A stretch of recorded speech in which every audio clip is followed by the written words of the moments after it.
Do you wake up in the morning and feel disappointed straight away? You know you shouldn't, but the first thing you do is check your inbox, and yet again, you see that no new clients inquired for your services. It's leading you to feel stressed out, anxious, and fearful. You're asking yourself questions like, will my business really work?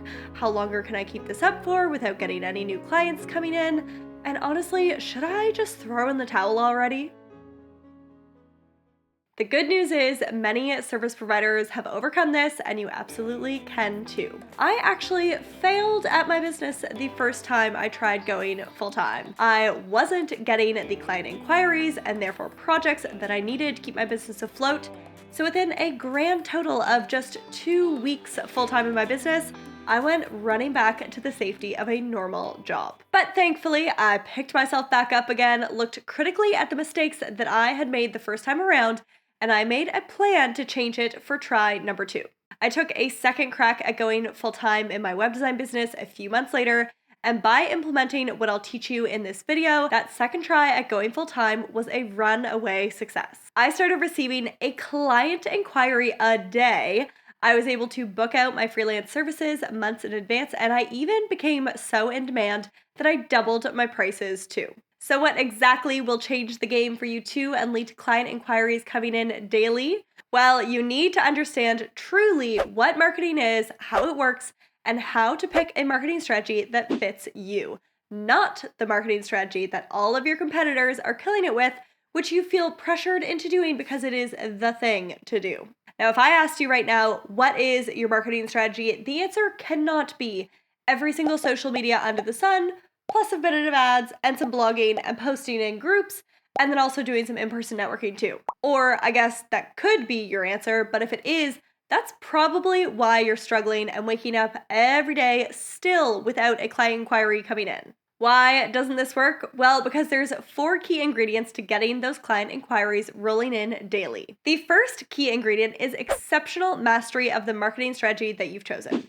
Now, every single platform and every single marketing strategy is different. What will make you successful on Instagram is different from what will make you successful with a blog, which is still different from what will make you successful with in-person networking or podcasting or PR. Not to mention, if you're doing any online marketing strategy, the platforms are changing daily. What worked on Instagram 2 years or even 6 months ago isn't the same as what works today. So if you are a solo business owner and not a marketing agency, then don't set yourself up for failure by trying to keep up with the best strategy for a zillion different marketing strategies all at once. Pick one marketing strategy that is truly all you need. Myself and all my most successful freelance friends all had this in common. We picked one marketing strategy and learned it like the back of our hands, studied it in our free time, and took notes on what was working with that strategy for other people who were doing it really well too. Which brings me to ingredient number 2, genuinely liking the marketing strategy that you choose. My husband could smash in-person networking every single day of the week. People love him and the man is as charming as it gets. Myself, on the other hand, when I walk into a room full of people that I don't know, at a co-working space or conference or event, honestly, the only thing I want to do is walk directly back out the door which I came in from. Introducing myself to new people and striking up conversations with strangers does not play to my strengths. I also genuinely hate social media and showing up on it and posting my life on it, so that also isn't really for me either. I did, however, come to the realization I absolutely adore creating long-form helpful content like this video or like blog posts as well. It turns out writing blog posts or video scripts also plays to one of my strengths too. I learned over time that I apparently have a natural skill at explaining educational topics in a way that others may easily understand. And when you have a natural talent for something, it's so much easier to stick with whatever that thing is.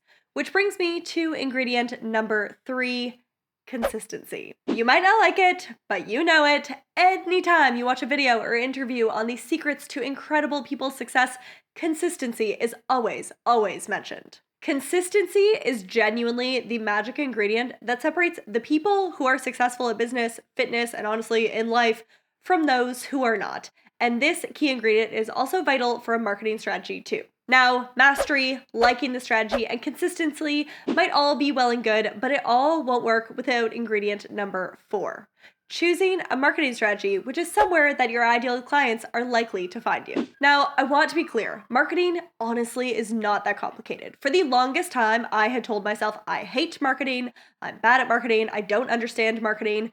And the truth was, I was totally overcomplicating the whole marketing thing. Think of it like this. Marketing is truly just getting in front of your ideal clients. That's it. It's figuring out who your people are and where they hang out and then showing up in their world. For example, if your ideal clients are younger guys, then Reddit could be your ticket. Whereas if females, on the other hand, are your target, you would be a lot more successful at getting in front of them on Pinterest rather than Reddit. If your people are commuters working 9-to-5 jobs, hosting your own podcast or guesting on other people's podcasts would be a perfect fit to get in front of busy people who listen to a podcast on their commute to work. If you offer a service which requires meeting your clients in person and being in their local area, like photography, for example, or even if you offer a service which, like web design, you could offer it to anyone, anywhere in the world, but you only want to serve people in your country or in your language maybe, then your time would be best spent on an in-person marketing strategy.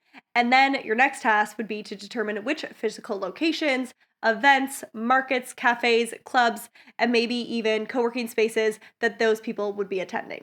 Now, coming back to that time I tried and failed to go full-time with my business, let's look at what I was doing wrong. I had made a big, long list of potential marketing strategies and did all of them. This meant I didn't master any single one of them. I was too busy running around like a chicken with my head cut off and rushing through my list to be as productive as possible because I needed clients right now, that I didn't take the time to learn the deeper strategy and the best practices for the different marketing strategies which I had chosen. These were strategies like pitching to clients, blogging, being active in Facebook groups was something I kept hearing, doing Instagram and Pinterest, and because honestly, I was just too darn busy trying to do everything that I did everything badly. I then followed that up with flopping hard on ingredient number 2, and that was liking the marketing strategy. I figured I was not in some luxury position here. I needed clients now, so screw my joy. I needed to work and put my nose to the grindstone doing every strategy under the sun, even if I hated it. At least that's what I thought. What happened, however, was super counterproductive. I would look at my long list of marketing strategies, dread doing them, and then just start procrastinating. I updated my portfolio, I changed my pricing for my services, I then tweaked the copy on my website too. All of which were completely useless as no one was actually going to my website in the first place, and that was the actual problem which I had. I needed to be marketing, but instead I was avoiding it because I didn't like the marketing strategies which I felt like I had to be doing. And do you know what avoiding these marketing strategies and procrastinating led to?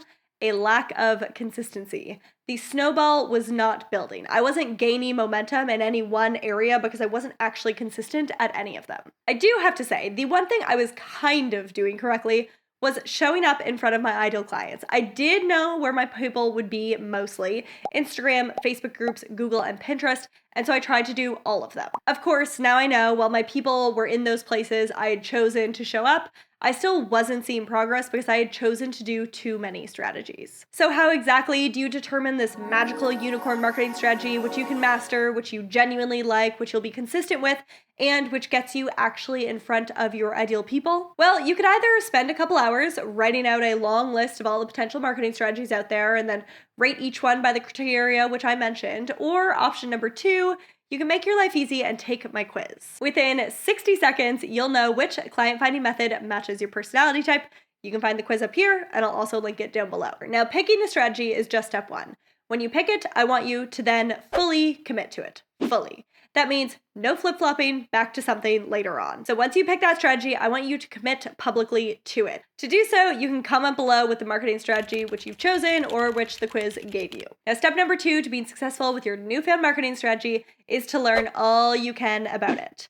Now, my strategy, which I picked back in the day, which really turned things around for me, which led to the client inquiries coming in daily, was blogging. Now, once I picked that strategy, I went all in learning about it. I took courses on it, I sought out those who were doing this strategy exceptionally well, and I studied them and their blog. I looked and tried to figure out what was it that made me interested in the content they were creating. What posts really intrigued me? What did I like about some blogs but didn't like about others? Success leaves clues, so go find those being successful with your strategy and then study them. And even better than that, if that person has been on a podcast and explains how they implement that strategy, that would be a gold mine as well. Step number 3 is to do your strategy consistently. Now, in order to do this, however, you need to first decide what consistently means for you.